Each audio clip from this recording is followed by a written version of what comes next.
74వ గణతంత్ర దినోత్సవ సందర్భంగా ఈరోజు V3 న్యూస్ కార్యాలయం దగ్గర Lions club of Hyderabad Satyam మరియు లయన్స్ క్లబ్ ఆఫ్ చైతన్యపురి సంయుక్తంగా నిర్వహించేటువంటి గణతంత్ర దినోత్సవ కార్యక్రమాలకు ముఖ్య అతిథిగా విచ్చేసినటువంటి మిత్రుడు రంగా నరసింహ గారిని స్థానిక చైతన్యపురి డివిజన్ కార్పొరేటర్ గారిని మాట్లాడవలసిందిగా కోరుచున్నాను. ఈరోజు 74వ గణతంత్ర దినోత్సవం చైతన్యపురి చౌరస్తాలో V3 channel Lions club of Chaitanyapuri వాళ్ళు సంయుక్తంగా ఏర్పాటు చేస్తున్నటువంటి ఈ పండుగ కార్యక్రమానికి నన్ను ఆహ్వానించినందుకు ప్రతి ఒక్కరికి కూడా పేరు పేరున నా హృదయపూర్వక గణతంత్ర దినోత్సవ శుభాకాంక్షలు, నమస్కారాలు. తెలంగాణ ఉద్యమకారుడు, తెలంగాణ రాష్ట్ర పోరాట యోధుడు, తెలంగాణ అనే పదానికి ఈ యొక్క ఎల్బీనగర్ నియోజకవర్గంలో ఈ తెలంగాణ కోసం నేను సమిధనైపోతానని చెప్పి మొట్టమొదటిగా ఉద్యమంలో ముందు కురికిన వ్యక్తి అన్నా కాచన్ సత్యనారాయణ గారు. వారు ఈ యొక్క తెలంగాణ రాష్ట్రానికి చేసిన పోరాట పటిమ మనం మరవలేనిది.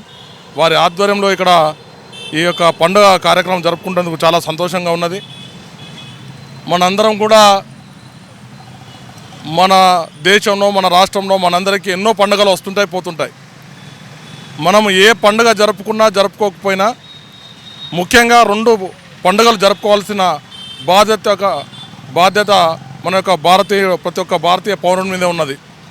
మనం సంక్రాంతి జరుపుకున్నా జరుపుకోకపోయినా, ఉగాది జరుపుకున్నా జరుపుకోకపోయినా, దసరా జరుపుకున్నా జరుపుకోకపోయినా, దీపావళి జరుపుకున్నా జరుపుకోకపోయినా, కానీ ఈ యొక్క గణతంత్ర దినోత్సవం, స్వాతంత్ర దినోత్సవం మనం తప్పనిసరిగా జరుపుకోవాల్సిన బాధ్యత మన అందరిపైన, ప్రతి ఒక్కరిపైన బాధ్యతగా ఉన్నది. ఎందుకంటే మనకు ఈ యొక్క స్వాతంత్రము, ఈ యొక్క గణతంత్రము వచ్చినందుకే మనము స్వేచ్ఛా వాయువులు పీలుస్తున్నాము. మనం అన్ని పండుగలు జరుపుకోగలుగుతున్నాం. అందువలన ఈ 2 పండుగలు మరవద్దని చెప్పి కూడా నేను ఈ సందర్భంగా కోరుకుంటున్నాను. అలాగే చైతన్యపురి డివిజన్లో ఈ యొక్క అభివృద్ధి కార్యక్రమాలలో కూడా ప్రతి ఒక్కరు కూడా తమ యొక్క సహాయ సహకారాలు ఈ యొక్క డివిజన్ నివాసులు అందరూ కూడా నాకు కల్పిస్తున్నందుకు వారికి ప్రత్యేకంగా గణతంత్ర దినోత్సవ శుభాకాంక్షలు తెలుపుకుంటున్నాను. రాబోయే కాలంలో కూడా మీ అందరితో మమేకమై ఈ యొక్క డివిజన్ అభివృద్ధికి పాటుపడతానని చెప్పి ఈ సందర్భంగా తెలియపరుస్తూ ఈ అవకాశం ఇచ్చిన పెద్దలు ప్రతి ఒక్కరు కూడా పేరు పేరున కృతజ్ఞతలు తెలుపుకుంటూ ముగిస్తున్నాను. భారత్ మాతాకి జై. ప్రెసిడెంట్ నంగునూరు రమేష్ గారు మాట్లాడు. అందరికీ శుభోదయము. 74వ గణతంత్ర దినోత్సవ శుభాకాంక్షలు. ఈరోజు ఈ చైతన్యపురి చౌరస్తాలో lions club of Hyderabad Satyam మరియు lions club of Chaitanyapuri V3 news సంయుక్త ఆధ్వర్యం నిర్వహిస్తున్న గణతంత్ర దినోత్సవ వేడుకలకు విచ్చేసిన ఈనాటి ముఖ్య అతిథి Chaitanyapuri division BJP corporator Narasimha గారికి ముందుగా కృతజ్ఞతలు తెలుపుచు ఈ కార్యక్రమంలో పాల్గొన్న ప్రతి ఒక్క లైన్ మెంబర్సు మరియు V3 న్యూస్ స్టాఫ్ అందరికీ కూడా శుభాకాంక్షలు తెలుపుతూ ఈ యొక్క ఉత్సవాలు తప్పకుండా కార్పొరేటర్ గారు చెప్పినట్టు మరొకకుండా ప్రతి ఒక్కరూ జరుపుకోవాలని చెప్పి కోరుకుంటూ దేశ అభివృద్ధిలో ప్రతి ఒక్కరు పాటుపడాలని చెప్పి కోరుచున్నాను. Thank you. Lions club of Chaitanyapuri charter president పర్లా శివకుమార్ గారిని మాట్లాడాల్సింది కోరుచున్నాను. అందరికీ 74వ గణతంత్ర శుభాకాంక్షలు తెలియజేసుకుంటున్నాను.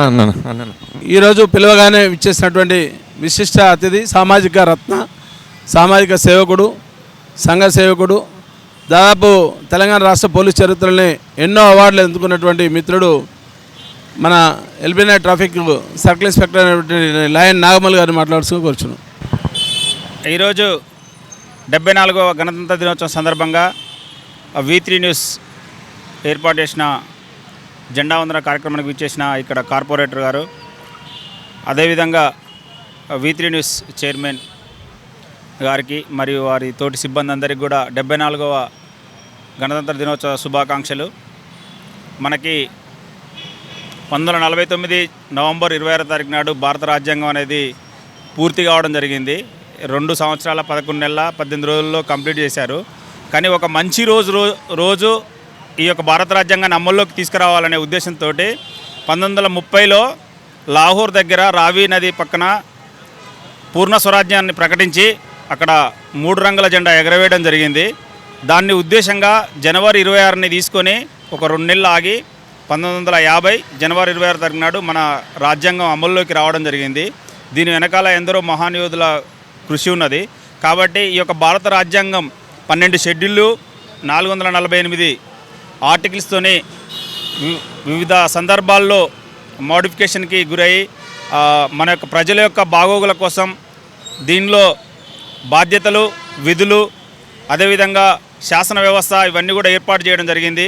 వాటి అన్నిటికీ కట్టుబడి, భారత రాజ్యాంగంకి కట్టుబడి ప్రతి ఒక్క పౌరుడు కూడా నడుచుకోవాలని, మన యొక్క భారతదేశాన్ని ప్రపంచంలో అగ్రగామ నిలపడానికి ప్రతి ఒక్కరు కూడా కృషి చేయాలని ఈ సందర్భంగా నన్ను ఇక్కడికి ఆహ్వానించినటువంటి కాంచమన్నకి ప్రత్యేక ధన్యవాదాలు తెలియజేస్తున్నా. కార్పొరేటర్ గారికి కూడా ప్రత్యేక ధన్యవాదాలు తెలియజేస్తున్నా. నమస్కారం. సి నాగమల్ గారికి. మరి భారత రాజ్యాంగం ఏర్పాటై 74 సంవత్సరాలు పూర్తి చేసుకున్నటువంటి సందర్భంలో 74వ గణతంత్ర దినోత్సవాన్ని జరుపుకున్నటువంటి నేపథ్యంలో గొప్ప వ్యక్తి, మహనీయులు డాక్టర్ బిఆర్ అంబేద్కర్ గారి రాజ్యాంగ పరిషత్కు చైర్మన్గా ఉండి తను రాసినటువంటి భారత రాజ్యాంగాన్ని ఈరోజు ఆ రాజ్యాంగంలో ఉన్నటువంటి సవరణలు కావచ్చు, లేకపోతే పొందుపరిచిన అంశాలు, నియమావళి ప్రకారం మనము ఈరోజు భారతదేశం సుభిక్షాలతోటి వెలుగొందుతుందంటే బికాజ్ ఆఫ్ అంబేద్కర్ గారు.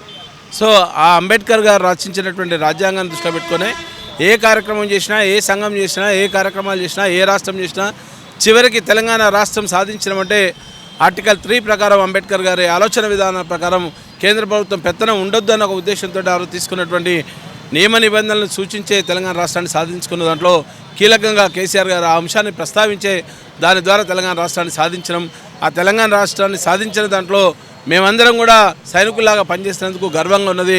ఆ రాజ్యాంగానికి సెల్యూట్ చేస్తున్నాం. అదే రాజ్యాంగం మీద ఈరోజు కొన్ని శక్తులు, కేంద్ర ప్రభుత్వంలో ఉన్నటువంటి కొన్ని శక్తులు రాజ్యాంగాన్ని మళ్ళీ మార్చాలని, లేకపోతే రాజ్యాంగాన్ని కొంత సవరణలు చేసి కొన్ని రకాల ఇబ్బందుల్ని వారికి అనుకూలంగా ఒక సోషలిజం కావచ్చు, క్యాపిటలిజం కావచ్చు, అట్లాంటి పదాలను లేకుండా కూడా చేయాలని చేస్తున్నటువంటి ప్రయత్నాలని తప్పకుండా రాజ్యాంగాన్ని పరిరక్షించుకోవాల్సినటువంటి బాధ్యత ప్రతి ఒక్క భారతదేశ పౌరునిగా ఉంది. కాబట్టి దాన్ని దృష్టిలో పెట్టుకొని ఈరోజు యువత మేల్కోవాల్సినటువంటి అవసరం ఉంది. యువత పెడదారిని పోకుండా చూసేటువంటి బాధ్యత కూడా రాజ్యాంగం ఉంది. దౌర్భాగ్యమైన పరిస్థితి ఏంటంటే యువత మొత్తం రాజ్యాంగం విలువల్ని కాపాడలేనటువంటి పరిస్థితులు ఉంది. ఆ రకమైనటువంటి ప్రభుత్వాలు ఆ రకంగా కృషి చేయట్లేరు. కాబట్టి దాన్ని దృష్టిలో పెట్టుకొని యువతని మేల్కొల్పే దాంట్లో 4th స్టేట్గా ఉన్నటువంటి మీడియా అనేది ప్రప్రదంగా ఉంటుంది. భారత రాజ్యాంగాన్ని పరిరక్షించే దాంట్లో కూడా మీడియా ముందుంటుందని చెప్తూ ఈ అవకాశం కల్పించినటువంటి V3 న్యూస్ సిబ్బందికి మరియు స్థానిక కార్పొరేటర్కు, స్థానిక సిఏ గారికి అందరికీ పేరు పెరిన నమస్సమాంజలి తెలుపుతాను. జై భారత్. ఇలాంటి మరెన్నో ప్రోగ్రామ్స్ కోసం చూస్తూనే ఉండండి V3 న్యూస్. కెమెరామెన్ అమీర్ పాషతో నేను మీ రిషిక.